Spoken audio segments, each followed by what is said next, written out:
The most beautiful thing about the Pyxis is the ability to put it on a gimbal and get some amazing shots like these. The days of shooting on a mini football are over. Well, not over. The Pockets are still great cameras. But hey, the Pocket isn't why we're here. The reason you clicked on this video is because you want to learn exactly how to balance the Pyxis on your gimbal. I've gotten messages, I've gotten comments asking for this, so I decided to give it to you guys. So with that being said, let's jump right into it. Well, so what's up? Hey, so let's get into it. We're here. We got the RS3 with us. Of course, we got the Pyxis. We have the Tilta RS3 ring. I mean, well, this works with the RS2, RS4, I'm assuming. We got the dual lens lenses. We got a bulky anamorphic lens, because I'm going to show you guys, yes, you can even balance this with a super bulky lens thanks to the new style and shape that the Pyxis brings. So yeah, I'm gonna show you guys a couple of ways to rig it. I'm gonna show you how to rig it and just use it with the RS3 separate of the ring, and then I'm also gonna show you how to use it with the ring and just some different variations. So let's get into it. First things first, I got this side handle on here. We'll take this off. Love using side handles when I'm handheld. That just works greatly. So right now I have this long plate that comes with, oh, dropping stuff. This long plate that comes with the RS3. It comes with two different plates. It comes with this plate here, which is just your standard plate. You got two positions for, you know, your screw. And then it also comes with this plate here. And what I love about this plate here is you have this kind of like side wedge entry. And this is so you can utilize the side plate to go onto the camera, and you can have access to your 15mm rod. Actually, I think this is 12mm. Your 12mm rod, and then a focus wheel to pull focus yourself, absent of a focus puller. So we're gonna assume that you want to pull your own focus with this situation. So we're gonna go ahead and mount this onto the camera. And you'll notice today I'm not using any special screwdriver or anything. I'm gonna be using a quarter because I don't know where any of my tools are right now. So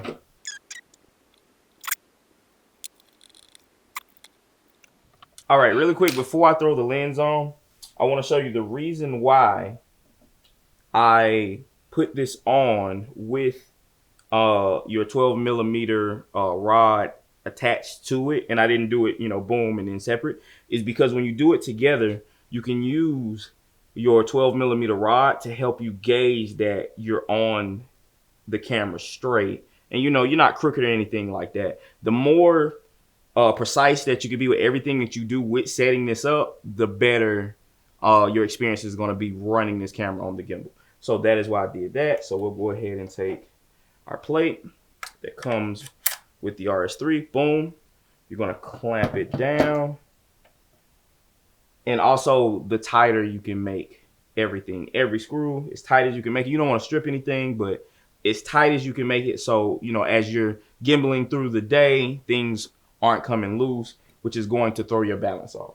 Now that we have that on, I'm going to go ahead and add my lens. We're going to go with a dual lens 31mm lens.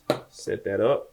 It's probably, all right, so I'm going to go ahead and add my focus wheel on here.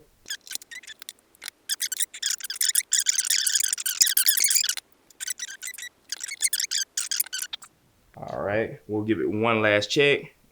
Make sure it's actually locked on good to the lens. It is.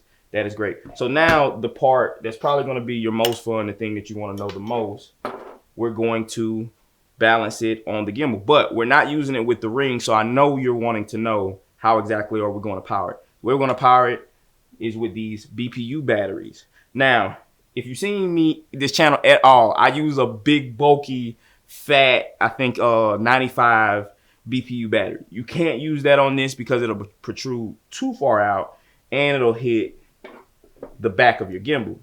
But these little guys here, I think they're 70s. They're powerful enough to where, you know, if you remember with the, let me move that out of the way of my face. If you remember with the 6K Pocket, the batteries that we use with it didn't last very long. You go on the gimbal with those, you're gimbaling probably for like 20 minutes and then your battery dies. These truly last close to about an hour, for me at least. So we're gonna go on the back of our camera with it. And now we'll have power. So we can go to balancing. Really quick, if you've been enjoying this video and would love to see more like it, hit that subscribe button as well as the notification bell so you can stay up to date with all my new content. With that being said, let's get back to the video. All right, now, first thing you wanna do, we're gonna keep this axis locked. We wanna work on this first. So let's find a place where it stays even and it doesn't fall down. And we have another axis that actually affects this, so it might not be perfect. Get it as close to perfect as possible. Now we're gonna lock it. It's locked. All right, now let's turn it this way. It's too heavy up top. That means we need to drop the lens down some. I might have not said this before too, but I'm gonna try my best today to show you how to balance this in these different scenarios with no counterweights. I don't like using counterweights. I don't use counterweights when I'm balancing. I'm able to just, look at that, we're good. So we'll go ahead and lock that in. And I mean, it's been what, a few minutes?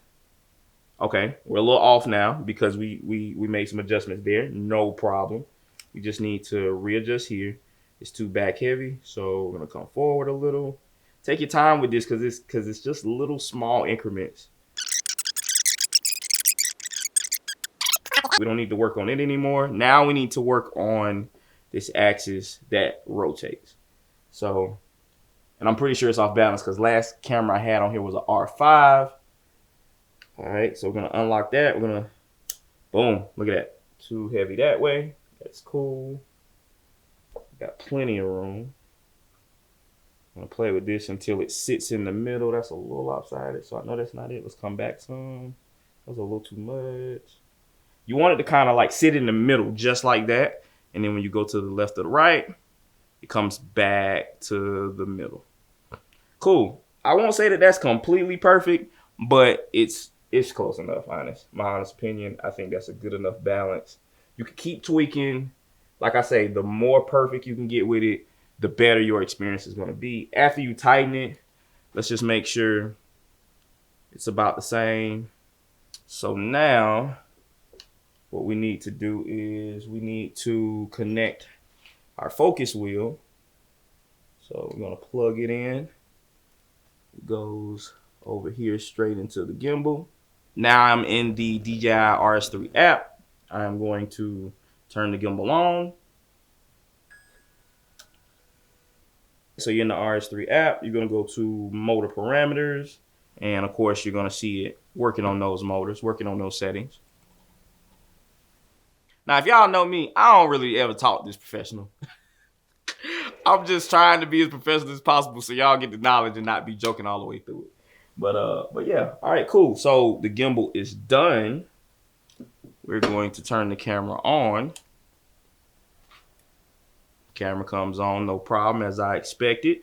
Before I fly, I like to, boom, make sure that that's working, and it is pulling focus. Now, gimbal feels good. Boom, everything is as it should be. Or is it? How exactly am I going to see what I'm looking at when I'm using my gimbal? Am I going to have to do this the whole day? Because our monitor is on the side, right? All right, that's not what we have to do. So first thing first, let's go ahead and turn that off.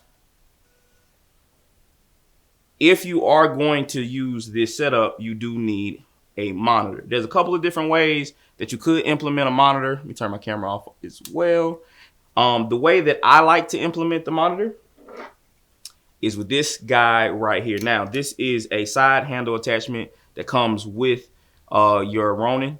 When you buy it, I love it. You can attach it right here to this other side, or you could attach it to this right side, depending on how you like to operate things, which side you want your monitor on. Attach that. All right, and I think this is great anyway because I came up in the era with the Ronin M, which was more like the Ring. So operating a gimbal like this isn't really natural to me. So I love using this setup because now I have two hands on it when I'm operating. But now what happens is you have a screw element here, and you can go with a shoe mount, something like this. Not exactly a shoe mount, articulating arm, I guess is the right word. And I'll screw it right here in this side and attach the Pyxis monitor. Make sure you take your time, tighten every bolt, tighten every knot, can't speak, and that's gonna give you the best experience. Boom, now our camera's on, and now our camera monitor is on, and we can monitor from it, and we can operate from it as well. So we can record from here, we can review our playback, things of that nature, all of that stuff. So that is how you build this. Now, and once you are balanced on your gimbal, right? You want to make sure you're balanced. We've already balanced.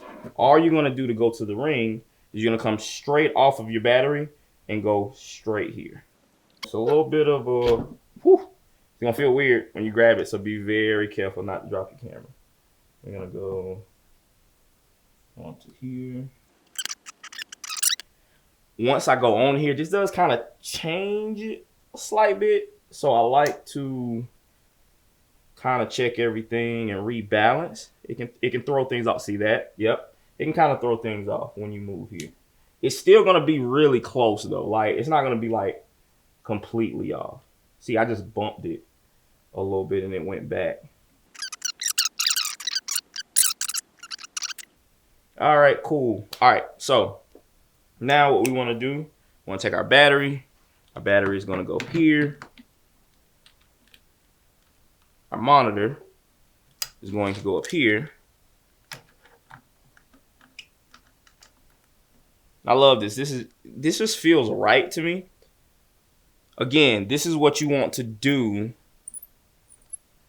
if you know you're going to use bigger lenses or you're going to be on it all day. And I know y'all are probably not believing me about these. We're gonna balance on this afterwards just to show you guys. All right. So now that we have that situated, next thing is we want a battery, right? We want a V-mount battery because now we can have access to a V-mount battery and shoot all day.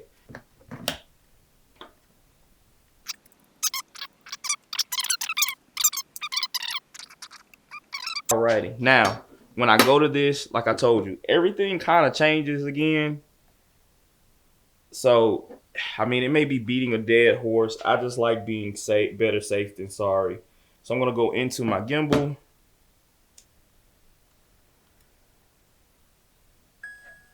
All right. And I am going to auto-tune the gimbal once again. Love that. It shows that we're pulling power from AC, not from this battery. So that's great. It is working. We're pulling focus. And now here is our setup. So yeah, I think that's beautiful. Let's go. Hey, that's sexy. That is sexy.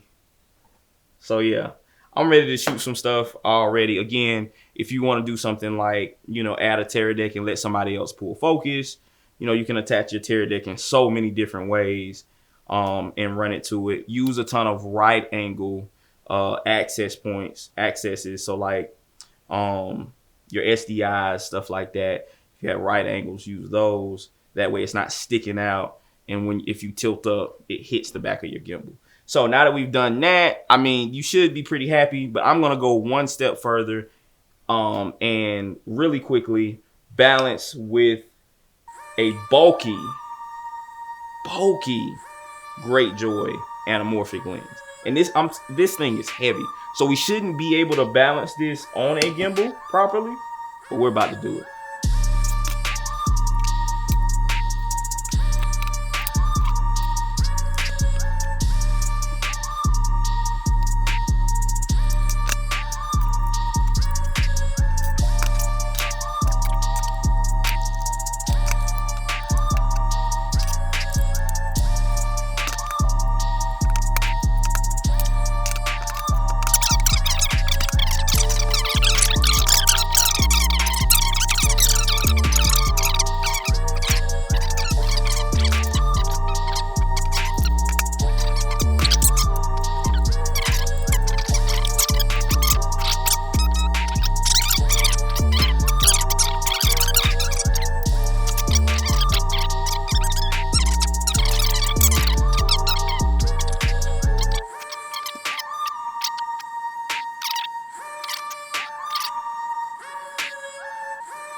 there you go. Of course, we're gonna open up the app again.